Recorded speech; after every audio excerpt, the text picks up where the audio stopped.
자, 여러분, 지금 바울이 기도 부탁을 하는 내용입니다. 그런데 사도 바울이 기도에 대해서 편지마다 언급했기 때문에 우리는 얼뜻 로마서에서부터 계속해서 고린도전서, 고린도후서 계속해서 기도에 대한 얘기를 하기 때문에 우리는 평범하게 지금까지 지내 왔습니다. 그러나 오늘 여러분, 바울이 하나님으로부터 계시를 받았을 뿐만 아니라 바울 자신이 이 기도의 절대 필요성을 느끼고 있다는 것을 확인할 수가 있습니다. 왜냐하면 바울 전체 글의 내용을 보게 되면 그는 예수님의 그 말씀을 지식적으로 알고 있는 것 이상으로 그 영이 바울 정신을 완전히 채우고 있는 것을 볼 수가 있습니다. 그런데 그 중에 하나가 기도하라는 얘기입니다. 우선 기도에 대해서는 예수님 자신이 그저 되풀이해서 가르친 내용입니다. 너희들이 무엇이든지 내 이름으로 기도하라. 내가 시행하리라. 항상 기도하고 낭망하지 마라. 뿐만 아니라 그는 밤늦게도 가서 기도하고 새벽에도 기도하고 끊임없이 기도하신 모습을 보여주면서 우리로 하여금 기도하라고 명령하신 것입니다. 사실은 그건 명령입니다. 그냥 부탁이 아니라 사도 바울도 마찬가지입니다. 스스로 말할 수 없이 기도 생활에 전념하면서 편지마다 기도하라고 부탁하는 것입니다. 그런데 하나 우리가 관찰해야 될 건 바울의 삶은 우리 보통 사람들이 생각하기에는 이제 그 이해가 안 가는 정도의 그 극렬한 핍박의 삶을 살았습니다. 고난의 삶을 살고 내가 이 십자가를 전하지 않았으면 어찌 이 고통을 핍박을 받겠느냐고 그렇게 말하고 있습니다. 내가 오늘까지 복음을 위해서 줄이고 목마르고 헐벗고 매맞으며 정처가 없이 친히 일하며 세상에 더러운 것과 만물의 찌기같이 되었다. 내가 너희를 부끄럽게 하려고 하는 것이 아니라 너희들에게 1만 스승이 있을지라도 아비는 적으니라. 그러나 나는 복음으로 내가 너희를 낳았다. 그러므로 너희는 나를 본받는 자 되어라고 말하니 바울은 그가 실제로 이 엄청난 고난과 핍박과 결핍의 삶을 살면서 그를 생존하고 있는 것은 예수님의 성령이겠죠, 물론. 또 예수님으로부터 받은 사명이겠지만은 사실은 그가 밤낮으로 감옥에서도 기도하고 혹은 파손된 배 속에서도 기도하고 굶주리면서 기도하고 목마르면서 기도하고 이게 기도함으로 말미암아 그가 생존했기 때문에 그가 항상 기도하라. 범사에 감사하라. 항상 기뻐하고 쉬지 말고 기도하라. 그래서 여러분 이미 데살로니가 전서에서 조금 전에 제가 인용한 말씀처럼 데살로니가 전서 5장 17절에서도 쉬지 말고 기도하라. 그 다음에 25절에서도 여러분 형제들아 우리를 위하여 기도하라. 바울은 지금 예수 믿은 지 한 3개월, 예수 믿은 지 지금 한 6개월 정도 된 이 로마 사람들 향해서 우리를 위해서 기도하라 라고 하고 있는 이 점을 놓치면은 우리가 기도에 대해서 이해하는데 중요한 요소를 빠뜨리게 될 것 같습니다. 더더구나 오늘 여러분 본문에서 보는 것처럼 또 데살로니가 전서 5장 25절에서 기록한 바와 같이 형제들아라고 부르고 있는 것입니다. 그런데 지금 제가 이걸 말씀을 드리고 있는 건 바울의 기도에 대한 정신을 우리가 이해하기 원한 것입니다. 바울은 예수님으로부터 직접 예수님이 어떤 형상으로 그리고 음성으로 바울을 불렀습니다. 그는 사도 중에서도 사도라고 얘기하고 있습니다. 예, 하나님의 계시를 직접 받은 그런 사람입니다. 그리고 자기가 전한 복음을 듣고 이제 예수 믿게 된 이 로마 사람들, 아주 세상 일을 그처럼 세상 즐거움을 그처럼 즐기던 이 로마 사람들이 예수 믿게 되었을 때 이제 예수 믿은 지 불과 1년도 되지 아니한 사람들을 향해서 형제들아 나를 위해서 기도하라 라고 지금 얘기하고 있는 바울 개인의 신앙의 정신과 그리고 기도의 필요성에 대해서 우리가 좀 깨달아야 될 필요가 있기 때문에 제가 지금 장황하게 말씀을 드리고 있는 것입니다. 바울이 고통 중에서 그걸 극복하기 위해서 스스로 기도했을 것입니다. 그런데 데살로니가 전서에서 이미 여러 번 우리가 보는 바와 같이 데살로니가 사람들이 예수 믿자마자 곧바로 이 로마 사람들한테 핍박을 받기 시작한 것입니다. 그렇기 때문에 그들에게 필요한 것은 지금부터 기도입니다. 그래서 여러분 이 기도의 정신은 우리가 어떤 외부의 고난이나 환경의 변화나 이러한 것 뿐만 아니라 우리 내부에서 일어나는 전쟁과 혹은 내부에서 있는 어떤 테러와 조금 후에 설명하겠습니다. 또 어떤 절망과 수많은 그 혈육과 그 세속적인 이 사상이 우리를 예수님과 관계에서 차단하갈 때 이걸 뚫고 나가는 우리 편에서 뚫고 나가는 유일한 길은 여러분 기도기 때문에 사도 바울이 이 기도의 강조를 편지마다 하고 있는 걸 볼 수가 있습니다. 자, 그런데 이 내용에 대해서는 데살로니가 죄송합니다. 데모데전서 말씀을 인용할 때 다시 한번 살펴보도록 하겠습니다. 우선 먼저 오늘 본문을 보게 되면은 우리를 위해서 기도하라고 했을 때 중요한 내용을 하나님의 계시를 나타내고 있습니다. 첫 번째는 우리를 위하여 기도하되 주의 말씀이 너희 가운데 전파되도록 기도하라고 지금 얘기하고 있습니다.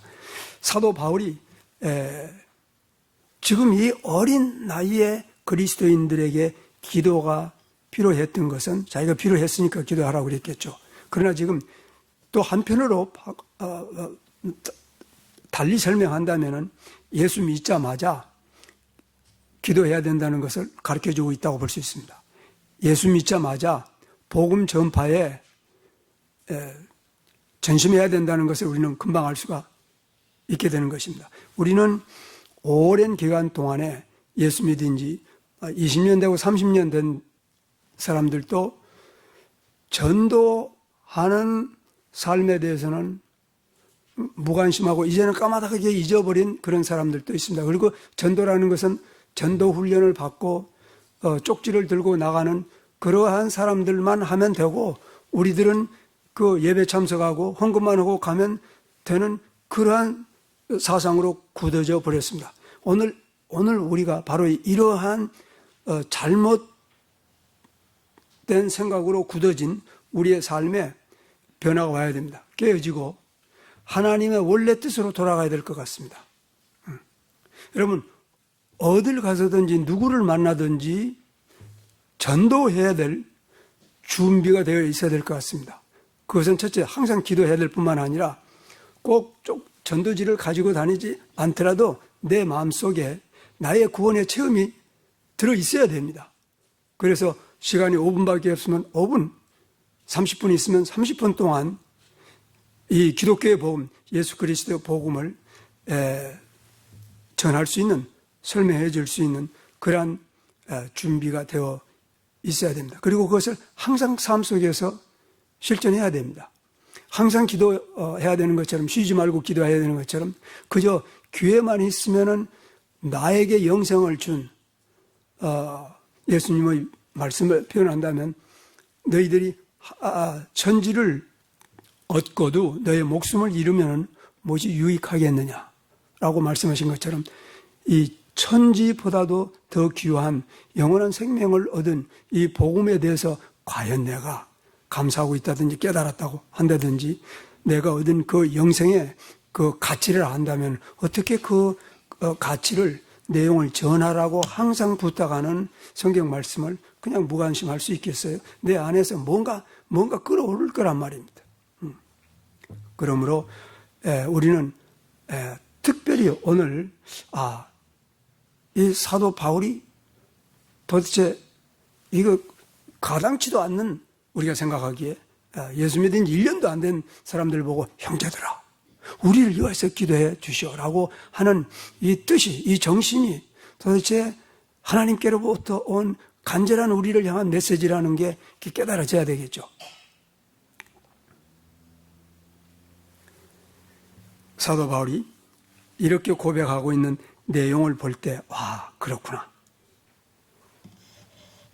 전도에 대해서 이렇게 바울이 고백하고 있습니다. 복음의 전파에 대해서. 에베소 장로들을 불러서 밀레도에서 가르칠 때 이렇게 얘기했습니다. 여러분, 오직 성령이 각 성에서 내게 증가하여 결박과 혼란이 나를 기다린다고 하나 나의 달려갈 길과 예수께 받은 사명 곧 하나님의 은혜의 복음 증거하는 것을 마치려 하면은 나의 목숨을 조금도 귀한 것으로 여기지 않겠노라. 그런데 이번에 24절 혹시 여러분들 중에서 이제 아직도 개역 성경 가지고 있는 분이 있으면은 이 24절을 보면 제가 사도행전 20장 24절을 봉독한 것입니다. 거기에 보게 되면은 이 하나님의 은혜의 복음 증거하는 일을 마치려 하면은 그렇게 되어 있습니다. 그런데 거기에 중요한 단어 하나가 빠졌습니다. 기쁨으로. 근데 우리 전수성경에는 물론 있습니다. 기쁨으로란 말이. 기쁨으로 그 복음을 전하라. 근데 복음이라는 말이 여러 가지 의미가 있는데 그 중에 하나가 뭐라고 우리가 배웠습니까? 복음은 기쁜 소식입니다. 혹은 복된 소식이에요. 복된 소식을, 기쁜 소식을 기쁨으로 전하지 않는다는 것은 논리에 맞지 않습니다. 어딘가에 이 복음을 전하는 이 의미를 우리가 알기 때문에 이걸 확신뿐만 아니라 기쁨을 가지고 전하는 것이 너무나 당연한 것입니다. 근데 우리가 복음을 전하지 않는 이유는 이런 것도 있는 것 같습니다. 사실은 우리가 복음이 주는 그 기쁨이 없기 때문에 그럴 수 있는 것 같습니다. 근데 사도 바울이 기뻐하라, 항상 범사에 감사라고 했을 때는 환경이 좋기 때문에 그런 건 아니잖아요. 이게 지금 여러분, 이 데살로니가 전서를 쓴 것은 제가 여러 번 언급한 것처럼 데살로니가에서 복음 전하다가 이 돌에 맞고 쫓겨나서 지금 베레아로 도망온 것입니다. 그래서 베레아에서 복음 전하고 그 다음에 금방 아덴에 와서 지금 이 편지 쓴 거 아닙니까? 그게 지금 쫓겨다니는 그러한 핍박 속에서 혹은 고난 속에서 지금 이 편지 쓰면서 형제들 여러분 항상 기뻐하시오. 항상 기도하시오. 범사에 감사하시오. 환경과 사형 상관없는 그 복음이 주는 복음에 대한 기쁨이 있는 거라고요. 근데 이것을 어떤 사람은 기쁘고 나는 지금 기쁜 일이 없어 이렇게 우리가 생각하면은 옳지 않습니다. 그리고 기쁨이라는 게 물론 내가 만들어서 기쁨이 되는 것도 아니고 또 기쁠 환경이 되니까 기뻐하는 것도 아닙니다. 그리스도인이란 절제입니다. 여러분 갈라디아서 5장 22절에 그 성령의 열매 9개가 나오는 것 중에서 2개가 같이 들어있는 것을 기억하죠? 사랑과 그 다음에 뭐죠? 기쁨과 그 다음에 평안과 그 다음에 오래 참음과 자비와 양성과 9번째 단어가 뭐죠? 디스플린입니다. 하나님께서는 우리의 환경이나 우리의 생각이나 우리의 말이나 우리의 관계에 있어서 우리가 통제할 수 있는 능력을 주셨고 요구하고 있습니다. 엄청난 은혜죠. 그래서 기쁨과 절제가 함께 우리 안에 들어와 있는 것입니다. 그래서 기쁨으로 이 복음 증거한 것을 마치려 하면은 나의 생명을 조금도 귀한 것으로 여기지 않는다. 그래서 여러분, 지금 바울은 생명에 관한 것을 얘기하고 있는 것입니다. 복음 전파라는 것은 바울의 부름 받은 것뿐만 아니라 바울의 콜링뿐만 아니라 바울의 죽고 사는 라이프의 문제인 것입니다. 그러한 그 하나님께로부터 받은 것이 바울은 있었습니다. 근데 나는 그거 받은 적이 없다고 할 수 있나요? 내가 예수 믿는다 하면서 그러지는 않습니다. 동일한 복음을 우리가 받은 것입니다. 동일한 믿음을, 동일한 구원을, 동일한 예수님을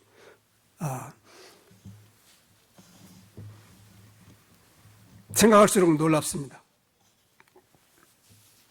그래서 오늘 우리가 이 기도의 그 정신을 하나님께서 계시한 대로 배우는 것이 대단히 중요하고 필요합니다.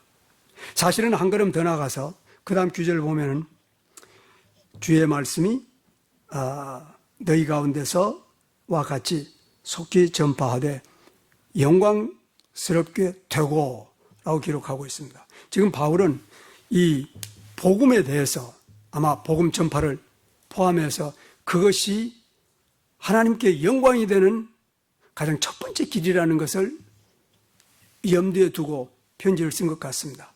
복음 전파가 그렇게 첫 번째 하나님께 영광이 되는 것이라는 것을 우리는 아마 모른 채 살고 왔기 때문에 복음 자체에 대해서나 혹은 복음 전파에 대해서 좀 관심이 그리고 대단히 관심이 없는 채 살아왔던 것 같습니다. 어떻게 같은 복음으로 구원받은 우리가 사도 바울은 그것이 그처럼 영광이 되는데 우리들에게 무관심이 되는지 이게 맞지 않습니다.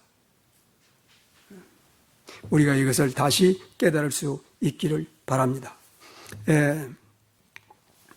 그래서 복음 전파가 복음과 함께 영광을 받도록 사도 바울이 지금 기도하고 있는 것입니다. 그런데 여러분, 이제 믿음에 대해서 다시 갈 때 말씀을 나눌 필요가 있다고 생각합니다만은 주의 영광을 위해서 기도하라고 했을 때 이렇습니다. 사람은 궁극적으로 보면은 누구의 영광을 구하느냐에 따라서 그 누구가 주가 되는 것입니다. 예를 들면은 어떤 사람은 돈을 열심히 구한다. 그러면 사실은 돈을 영광화하는 것입니다. glorifying 하는 것입니다. 그러면 그 사람에게 있어서 돈은 그의 주가 되는 것입니다. 어떤 사람은 정치가들은 그저 어떠한 방법을 사용해서라도 권력을 장악하려고 하면은 그는 권력을 주로 섬기는 그런 잠재적 의식이 형성이 된 것입니다. 그리고 그 권력을 glorifying 하는 것입니다. 그리고 결국은 자기 주를 위해서 자기의 목숨을 바칩니다. 역사적으로 수많은 사람들이 있지만은 대표적인 인물이 우리가 다 잘 아는 어린아이도 아는 히틀러 같은 사람입니다. 그는 결국 그 엄청난 권력의 영광을 구하다가 결국은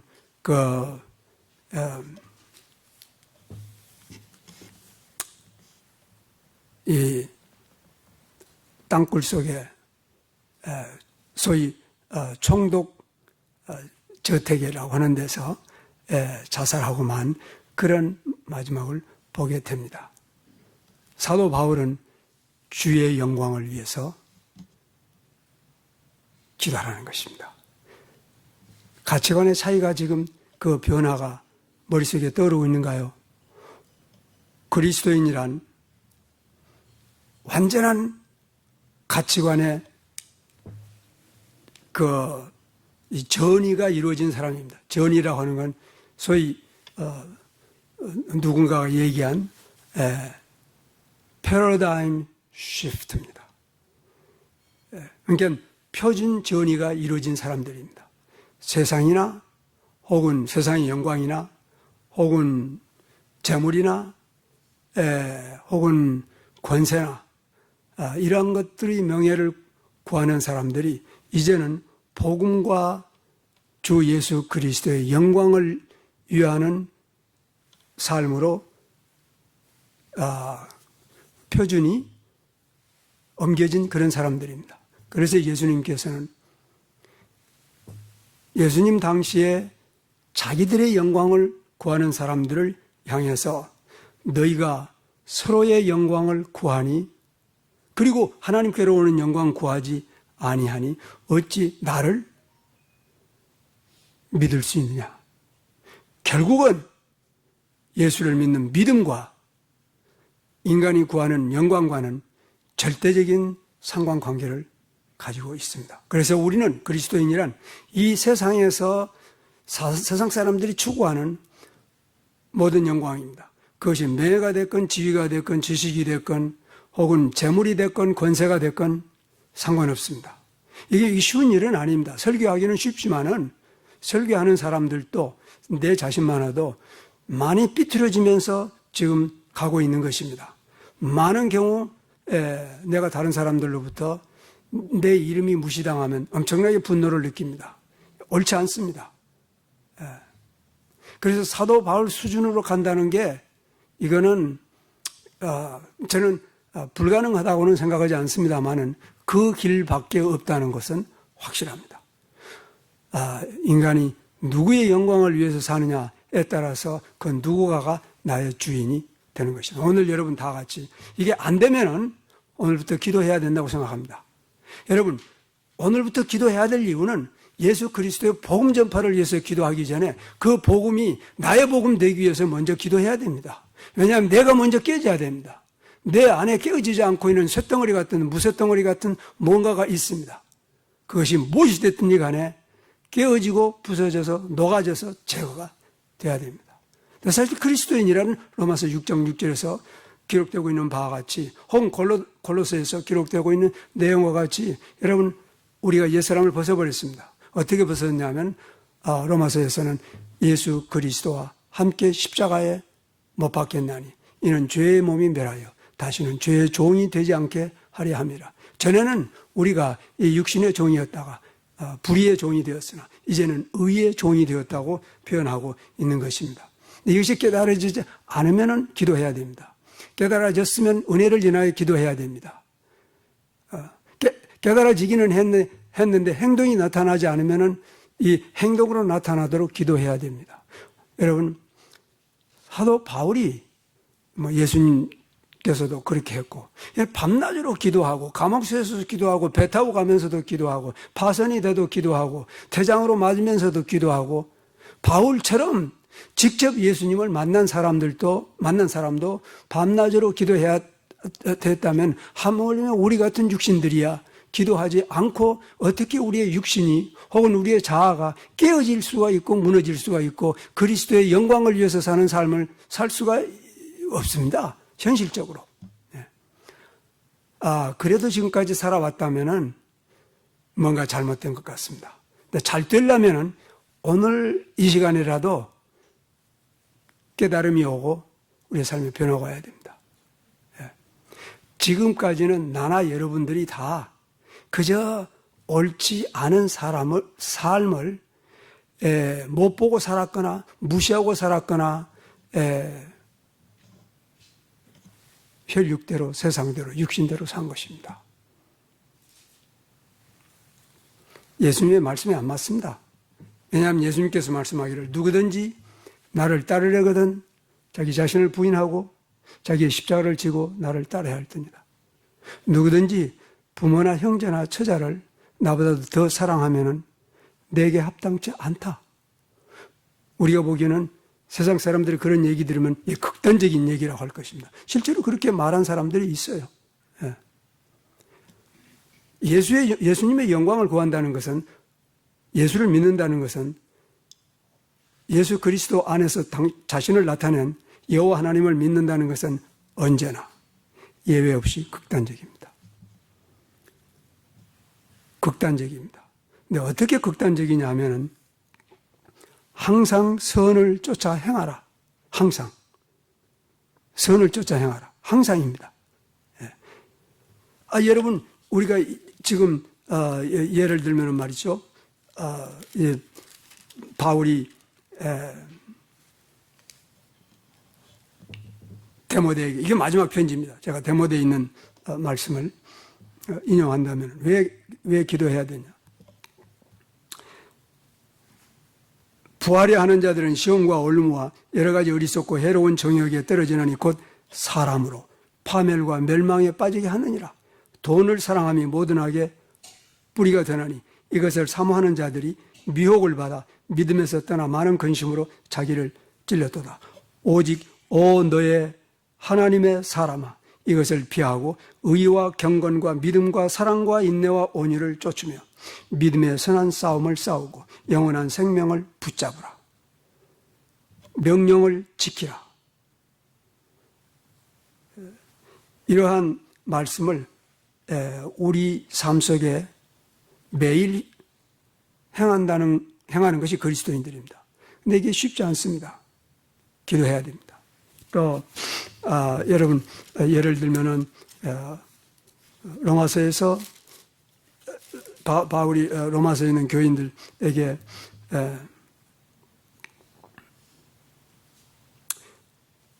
형제를 사랑하며 서로 우애하고 존경하기를 서로 먼저 하며 부지런하여 게으르지 말고 열심을 품고 주를 섬기라. 소망 중에 즐거워하며 환난 중에 참으며 기도에 항상 힘쓰며 성도들의 쓸 것을 공급하고 너를 핍박하는 자를 위하여 축복하라. 축복하고 저주하지 말라. 서로 마음을 같이하여 높은 데 마음을 두지 말고 도리어 낮은 데 처하여 스스로 지혜 있는 채 말라. 여러분, 이러한 모든 말씀들이 그리스도인들이 그리스도인이라고 주장하는 사람들이 그리스도임을 입증하는 표지가 되는 것입니다. 근데 이게 안 되니까 둘 중에 하나 해야 됩니다. 그냥 그리스도인으로 사는 삶을 아예 잊어버리든지 아니면 그리스도인으로서 사는 삶을 살기 위해서는 사도 바울이 이렇게 4절에서 오늘 본문 4절에서 기록하고 있는 바와 같이 너희에 대하여는 우리가 너희에게 명한 것을 너희가 역시 행하고 또 행할 줄을 우리가 주님 안에서 확신하노라. 이러한 확신을 사도 바울은 이제 죽어버렸으니까 살아계신 우리 예수님이 확신을 가질 수 있도록 우리가 이 신앙생활을 한다는 게 필요합니다. 근데 우리 힘으로 안 돼요. 성령께서 우리를 도울 때 로마서 8장에 있는 말씀처럼 성령께서 말할 수 없는 탄식으로 우리의 연약을 도우신다. 그런데 연약을 돕는다고 하는 그 단어에 대해서 우리가 여러분 나눈 것처럼 여러분 성령께서 끝을 들어준다는 그런 의미라고 설명을 들은 적이 있습니다. 근데 짐 자체를 짊어지고 가는 것은 우리의 어깨입니다. 우리가 넘어질 때 다시 세워줄 것입니다. 기도하는 사람들. 그래서 지금 기도에 대해서 제가 말씀을 드렸고 복음의 전파에 대해서 그 다음에는 주의 모든 것이 주의 영광을 위해서입니다. 그래서 오늘부터 우리가 스스로의 영광을 구하면은 그리스도의 영광은 구할 수 있는 길이 없구나. 이 두 개가 공존할 수 없구나. 그래서 복음은 언제든지 배타적입니다. 극렬하게 배타적입니다. 항상 선을 쫓는 그러한 삶을 위해서 우리가 부름받은 그런 특별한 사람들입니다. 그리스도인이라. 그래서 그리스도인이란 정의에 맞지, 정의에 대해서 우리가 혹은 무식한 채 아니면 맞지 않아도 평안하게 살았다면은 여러분, 어떤 틀이 있다고 합시다. 근데 그 틀에 잘 맞으면은 몸에 불편을 안 느끼는데 그 틀에 안 맞으면은 불편을 느낍니다. 근데 복음이라는 틀에 안 맞은 채 평안하게 지금까지 살아왔다면 우리는 다른 틀에 평안하게 살아온 것입니다. 근데 그게 옳지 않습니다. 그 틀과 함께 명할 것입니다. 그러므로 사도 바울이 우리들에게 이 데살로니가 사람들, 이 어린 사람들, 예수 믿은 지 1년도 안 되는 이 사람들에게 말한 이 내용은 대단히 심각한 그 의미를 우리에게 주고 있는 것입니다.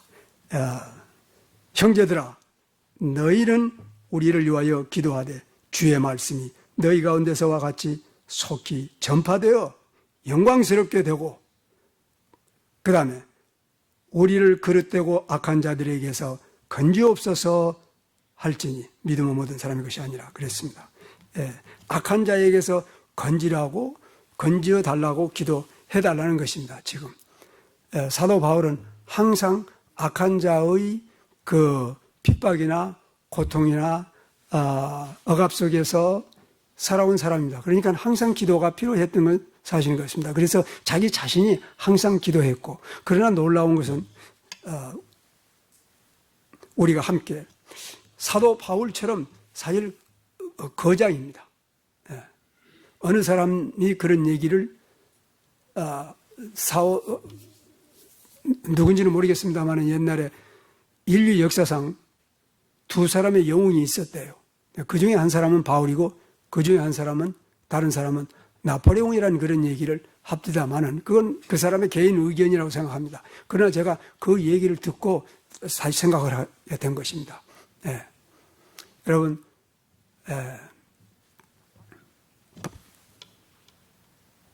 바울은 세계를 그리스도의 십자가에서 믿는 자들을 하나 되게 하는 그런 위대한 일을 마치고 세상을 떠났습니다. 나폴레옹은 깨어진 불란서를 남기고 세상을 떠난 것입니다. 엄청나게 다른 것입니다. 그래서 이 바울이 이처럼 그 위대한 인물이 우리를 위해서 기도해달라. 우리에게 악한 자들로부터 우리를 건지도록 기도해달라고 하는 그 영은 대단히 그 특별한 주문인 것 같습니다.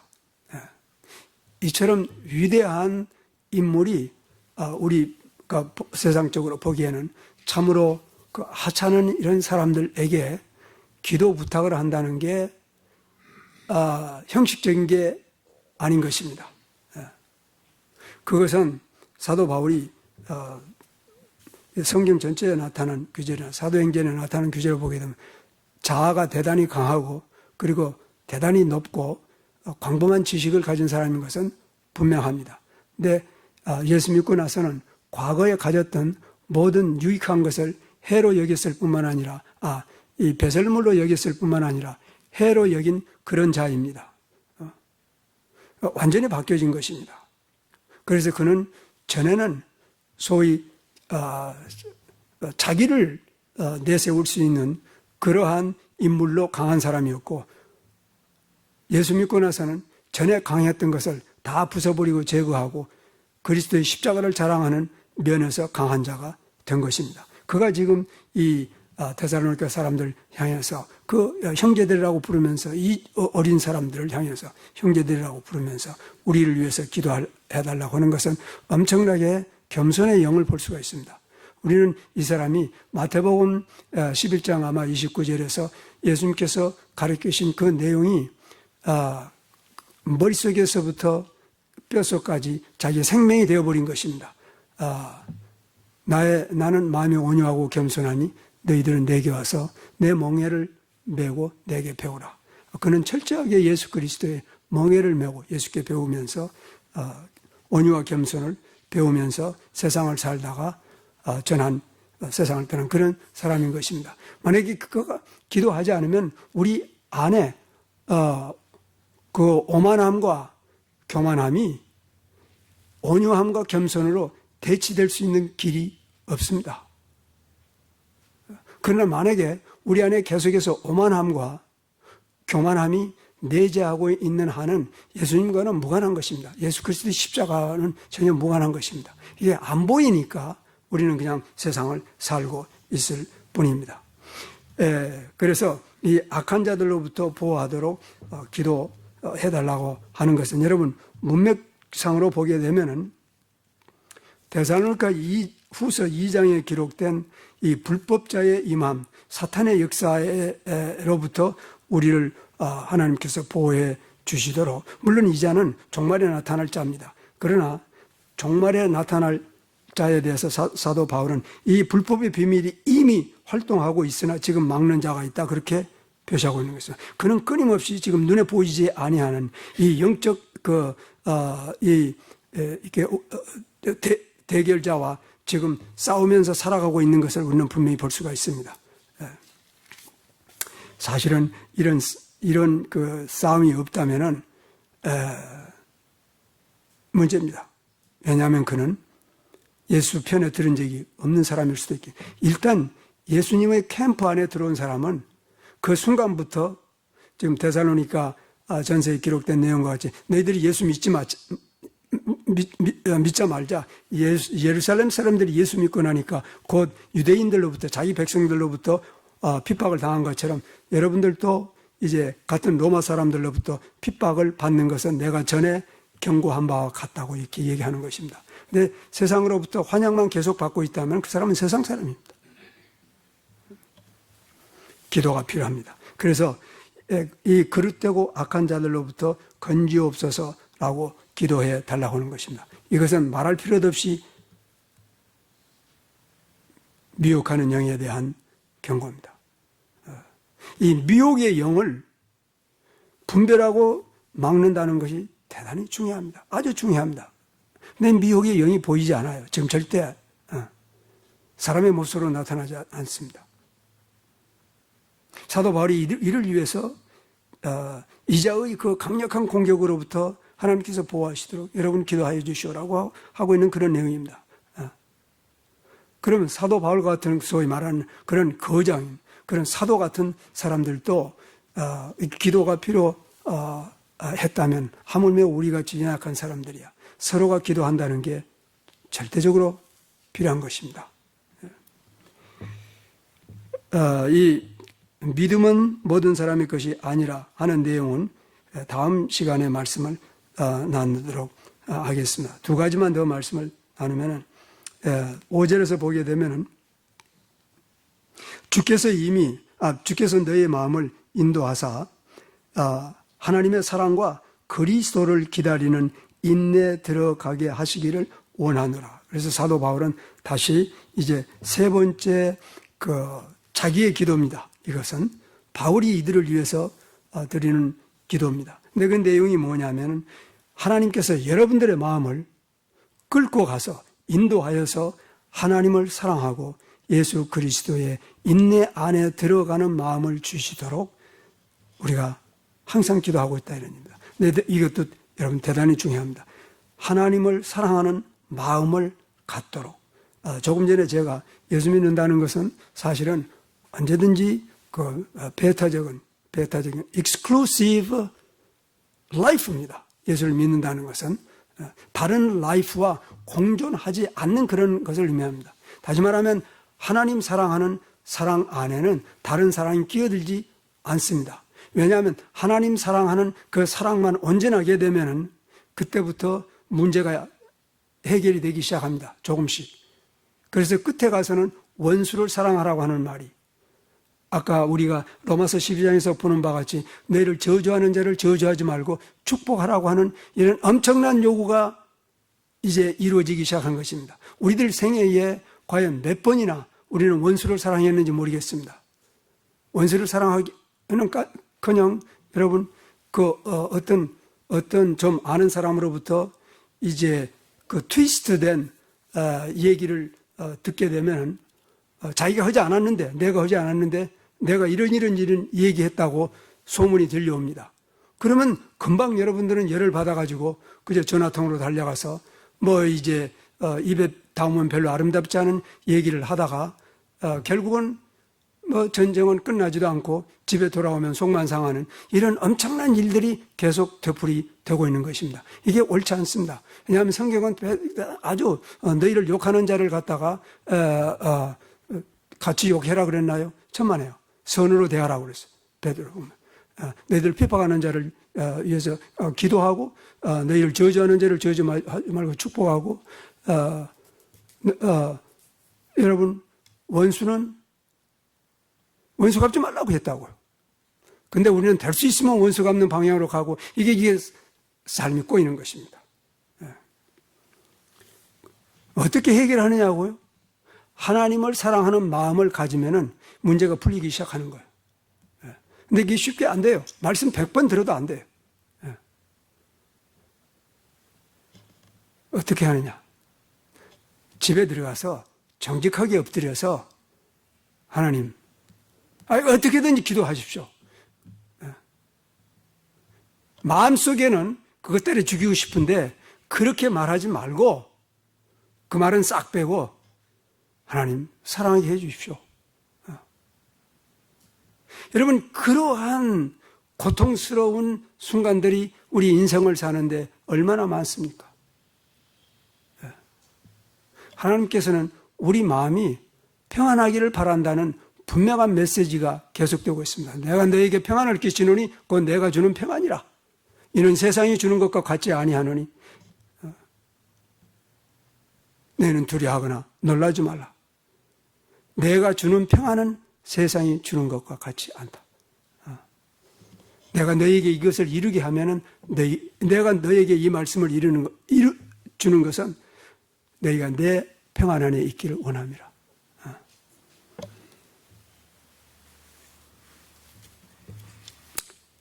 기도해야 됩니다. 여러분 다 같이 마지막으로 디모데전서 2장에 있는 말씀 살펴보십시다. 함께. 디모데전서 2장.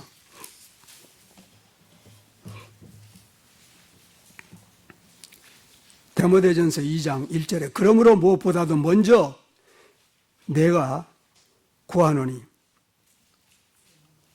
모든 사람을 위하여 간구와 기도와 도구와 감사를 드리라 그랬습니다. 왜 바울이 디모데에게 이 여러 가지 기도의 내용을 열거했는지 집에 가서 각자가 여러분 기도하는 중에 그 의미를 깨달아 보도록 해야 될 것 같습니다. 간구와 기도와 도구와 감사를 드리라. 근데 2절에 뭐라고 그랬냐면 그 이유는 왕들과 권세 있는 모든 이들을 위하여 하라. 이는 우리가 모든 일에 경건하고 단정하여 고요하고 평화로운 생활을 하기 위함이니라 라고 얘기했습니다. 기도의 목적을 간구와 기도와 도구와 감사를 드려야 될 그 목적을 2절에서 설명하고 있습니다. 근데 밖으로 보기에는 왕들과 권세 있는 자들을 위하여 하라고 했기 때문에 이것은 사회와 국가의 평안을 위해서 그런 것이로구나. 물론 그렇습니다. 여러분 사회에 이제 폭동이 일어나고 혹은 테러 분자들이 막 비행기를 갖다가 이 건물에 쳐박고 어떻게 이 불안한 사회 속에서 평안이 있겠습니까?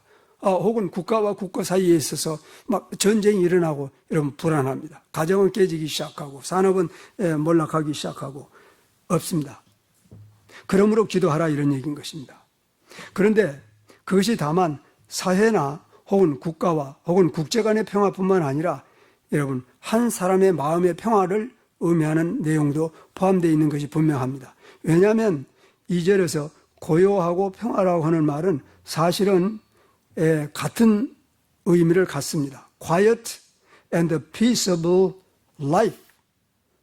근데 quiet life나 peaceable life나 같은 의미를 갖는 것입니다. 그러면 왜 사도 바울은 두 개의 다른 단어를 썼냐? 이것은 유대인들 표현법으로 같은 의미를 두 개 다른 단어로 쓴다는 그런 의미는 절대 아닙니다. 두 개의 전혀 다른 의미를 가지고 있답니다. 둘 다 고요한 라이프, 평안한 삶을 의미하는 것은 같은데 하나는 이제 외부적으로 사회가, 이웃과의 관계가 혹은 국가가 혹은 국제 간의 관계가 전쟁 없이 평안한 상태를 하나님께서 지켜주시도록 기도해라, 이런 뜻이라고 합니다. 근데 두 번째의 그 평화롭다 하는 말은 내 마음에 눈에 보이지 아니하는 내적 평안을 의미한다고 합니다. 근데 우리가 조금 전에 말씀드린 것처럼 우리의 삶 가운데서 수많은 사건들이 있고 혹은 관계가 있습니다. 근데 모든 사람과의 관계가 다 그렇게 재미있고 사랑스럽고 항상 만나면 재미있고 그런 건 아닙니다. 심지어는 같이 사는 부부간이나 혹은 부모간이나 자식간이나 형제간이라 해도 이제 다투는 때가 많고 심지어는 너무 많이 다퉈서 그냥 상대방이 죽어버리면 좋거나 아니면 내가 죽어버리면 차라리 나을 것 같은 그런 극렬한 상태로 가면은 뭐가 깨집니까? 마음의 평안이 깨진다. 근데 하나님의 뜻 아니에요, 그게는. 하나님은 어떤 환경이 오든지 간에 밖에 전쟁이 벌어지건 혹은 테러자들이 사회 평안을 깨든지 어찌든지 간에 평안을 가지기를, 평안한 삶을 가지기를 원하는 것입니다. 우리의 내부도 마찬가지입니다. 우리의 마음속이 화가 나고 불안하고 초조하고 혐오감이 있고 평안이 없습니다. 이게 하나님 뜻이 아닙니다. 대부분 여러분 어떻게 합니까? 그때 가서 기도하죠. 근데 그때 가서 기도하지 않고 또 그 화풀이 하는 사람도 나타날 수 있습니다. 그런 짓 하면 안 돼요. 여러분, 화가 났을 때 그 화를, 분노를 분노로, 혹은 혐오감을 혐오감으로 치리할 수 있는 길은 없습니다. 절대 없어요. 그거 다스리지 않으면은 결국 상대방보다 내가 먼저 깨지고 맙니다. 그래서 제가 이런 얘기 했습니다만은, 여러분, 이 올림픽이라는 게 그리스부터 시작했다고 그래요. 근데 왜 그리스 사람들이 오늘 받았다가 내일 되면 시들어버리는 그 면류관을 그렇게들 사모했느냐 하면 일단 면류관을 한번 받으면은 많은 혜택이 있다고 그래요. 일생의 연금이 나오고 병역 의무가 해결되고 그다음에 그 노역으로부터 해제되고 하여간 많은 명예가 있고. 근데 그 경주하다가 유명한 그 장거리 선수가 자기보다도 조금 떨어진 사람한테 그 올림픽 경기에서 졌대지 않아요? 그러니까 그 올림픽 경기에 1등한 사람 그 동상을 세웠어요. 근데 그 중에 하나가 이 1등을 하게 되면은 많은 혜택이 오지만 그 중에 하나가 이 동상을 세워준다고 그래요. 그래서 아마 로마나 혹은 그리스 가면은 동상들이 많은지 그건 모르겠습니다만은 자관 그게 그들에게서는 문화가 그러니까 그렇겠지만 엄청난 영광이래요. 자기 동상이 쓴다는 게. 근데 이 2등 된 사람이 그것만 보면 속이 상한단 말이에요. 그래서 결국 못 살게 됐다고. 그래서 내가 저걸 갖다 부숴버려야 되겠다고 가지고 밑에 가서 그 큰 끌을 가지고 가서 점점 그것을 밤에 가서 조금씩 깎다가 결국은 어떻게 됐어요? 무너졌지. 근데 이게 자기한테 떨어져 자기가 먼저 죽어버렸단 말이에요.